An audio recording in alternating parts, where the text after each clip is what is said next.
এতগুলো বড় এইগুলো আচার করব। এই কি করছো তুমি? দেখতে পাচ্ছ না যে বড় ইলাড়া দিছি শুকাচ্ছি, এখন এই মায়ের বাড়ির গাছের বড় ওই বড়গুলো দিয়ে আচার বানাবো, শুকনো বড়। এলে দিয়ে আবার আচার বানাবে?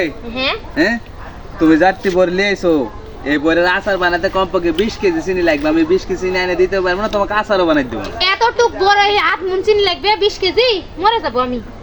আল্লাহ, তুমি আরেকবারও কিন্তু আমাকে এই কথা বলে আরেকবার আমাকে বড়ই মা দিছে, ওই বড়ই লেসে কিন্তু ফেলা দেওয়া লাগিছে। তুমি আমাকে চিনি এনে দাও নি, আমার আচারও বানানো হয়। আরেকবার আমি তোমাকে চিনি এনে দিই? ওই চিনি এনে দিছো পিঠা বানানো খাওয়ার জন্য, পিঠা বানা খাসি। আমি জানি তোমাকে চিনি এনে দিছি, তুমি আচার বানাবে। এখন তুমি যাই ওই চিনি দিয়ে পিঠা বানা খাবে, এটা আবার কে জানে?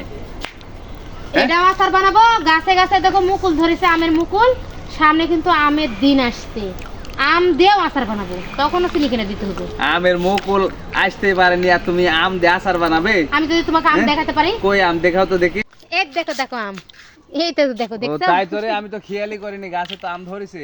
হ্যাঁ, এবার অবশ্যই তুমি লিয়ে এসে দিবে চিনি, আমি আচার বানাবোই বানাবোই। আমি চিনি লেসে দিতে পারবো না, পাইলে তুমি চিনি লেসে আচার বানাও গা। তোমাকে লিয়ে এসে দিতে হবে, আমি বানাবোই বানাবোই। তুমি পাইলে বানাও গা। না, তোমাকে লিয়ে এসে দিতেই হবে।